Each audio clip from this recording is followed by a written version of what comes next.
So, I want to talk about Tiffany Straton. Tiffany Straton. She retained her title at WrestleMania against Charlotte Flair. And one of the things that really is a turnoff to me about WWE commentary is a lot of the things they say. It's not even based on the story. It's not even based on what's really happening. It's one thing to speak about bullet points of something and then don't dwell on it and then focus on the match itself. The thing about wrestling is stories are not just told in promos, but often in the matches as well. The thing about the WWE is they have a way of different commentators throughout the years have a way of saying things that let you know things that you shouldn't know, things that you should just find out as time goes on. The element of surprise is gone. They're focused on heel turn, face turn to the point where it's like, okay. People will sit there and, like you didn't see that coming. Tiffany Straton, one of the commentators made a comment about she may very well have a Charlotte Flair type of reign. And it's like every time they harp on something, it becomes a thing of this is what the idea is. Then they'll do interviews. Like, why did The Rock do an interview speaking about WrestleMania and what he declined and what he wanted to happen and what they're going to go with going forward? Then you're just sitting here telling us what you're going to do. Like years prior, we heard about The Rock and Roman Reigns, how they wanted to set that up. And it's like, come on, man. And the night that he said, The Rock likes to eat. The Rock likes nice restaurants. He says, should The Rock sit at a bar, right? No? Should The Rock sit at the booth? I knew exactly where he was going with that. Or should The Rock sit at the end of the table? Crowd goes crazy. But what are they testing? Do they want The Rock and Roman Reigns, or do they want Roman Reigns and Cody? And the fans made it clear. The same fan that Triple H said isn't real. The same fans he said he want to go F themselves, right? So, all of these things that they try to do, why do you feel the need to let us know what your plans are? See, I'm not getting caught up in all of this drama backstage between Triple H and The Rock and possibly who said and who did. Whatever's going on is going on. I'm not concerned about all that. That is like, work that out. I'm focused on the product that you put in the ring. Work that out.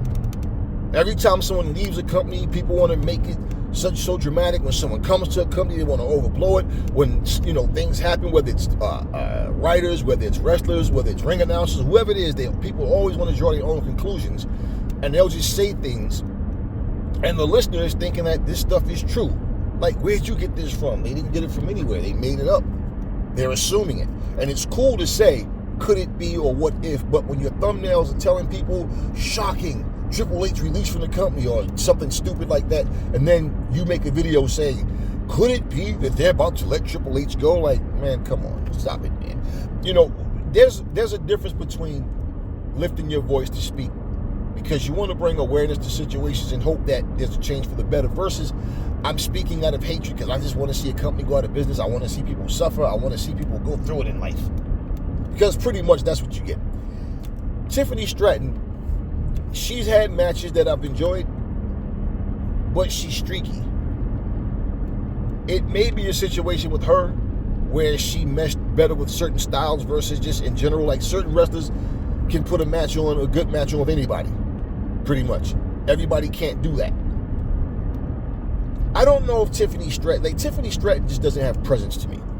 Okay, you have to be more than just eye candy, and I'm not calling her eye candy, but that's how other people see it. All I'm saying is you have to be more than just eye candy.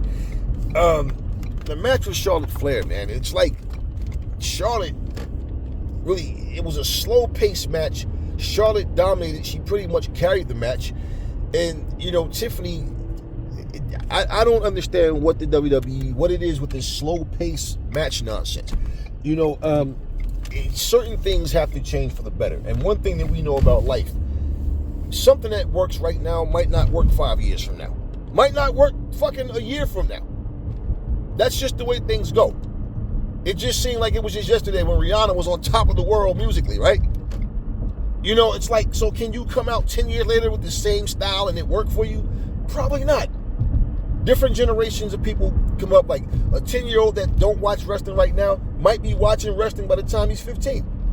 And all of a sudden, oh, I never used to like wrestling, but now I do.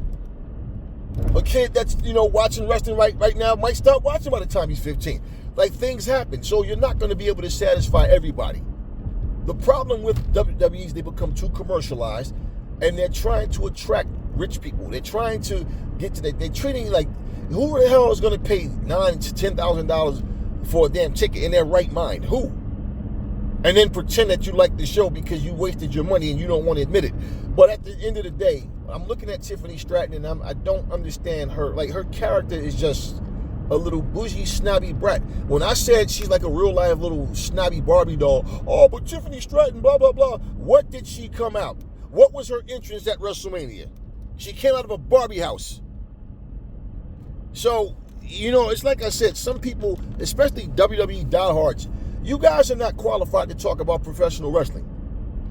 You're barely even qualified to talk about the WWE because you're so biased that even when they give you a stinker of a show, a stinker of a WrestleMania season, you'll make excuses and bring up other promotions. We're not talking about other promotions. And in fact, a lot of people right now are telling WWE people, like diehards, hey, shut up, stop bringing up AEW. AEW is solid right now. AEW is on fire right now. You guys just hate on AEW, and that's why you keep bringing them up when nobody's talking about AEW, because you can't just admit that the WWE suck right now. Simple. So, my thing about Tiffany Straton, my question about her is really, is she really ready to be? Is she good enough to be the top female in the WWE? And when you look at who's there, I mean, she just doesn't have presence, man. She doesn't have that it factor. She has some moves that she do. And like I said, she's been in some matches that I thought were good matches. But for her to be the top one, I don't know. I mean, to me, her title reign has been, and always I look at the people that book these matches, the way they book the matches, the creativity they put into it. That's who I blame. It's the way that you're used. I bet you now all the people that said AEW bury Ricochet right now, they're eating crow looking stupid because it's like, oh shit. Damn. Yeah, okay. Yeah, ask Ricochet, ask Mercedes Moné, ask Adam Copeland. Yeah, ask Adam Cole, ask all these former WWE wrestlers how they feel in AEW, and it's like, you guys that hate AEW will say something completely different from what they tell you. And they'll tell you they're living their dreams, having the time of their life right now. And the funny thing about it is, if you look at Mercedes Moné, she got 4 belts now. Had these belts for a while. She's in a great position. Let a former WWE slave to the machine mentality person speak. Oh, she should go back to WWE. Right. And become a slave again and just accept whatever they give her and just, like, look at Bayley. Bayley's speaking out now. And the funny thing is, Bayley's been like a workhorse. She was the one you saw her on every other show. I'm like, why do they keep bouncing Bayley around? And they snatch her out just to bring Becky Lynch back with this, obvious heel turn. Like, I think everybody saw that. It wasn't hard to detect what was going to happen with Becky Lynch. We were calling it, and she came out, and the heel turn. Like I said, it's bottom line is that's a big responsibility to put on someone. And then if they don't deliver the way you thought they were, then you blame the wrestler. And then next thing you know, Tiffany Straton is showing up in AEW one day, and you guys are going, oh, she should go back to WWE. Yeah, this is what you guys do. But I don't know that she's really good enough if she's ready for that, man. That little Barbie doll, little childlike character she has, and they need this, like Charlotte Flair. Everybody she wrestles, they're just a little kid to her. They're I've been doing this when you were in diapers, and it's like she has the same. Charlotte Flair has no character whatsoever.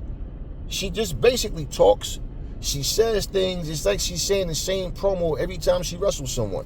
You're just a kid to me. I'm the greatest woman of all time. I'm a 14-time world champion. She just says the same things over and over and over. So I don't really understand, this obsession with everybody you wrestle is just a kid.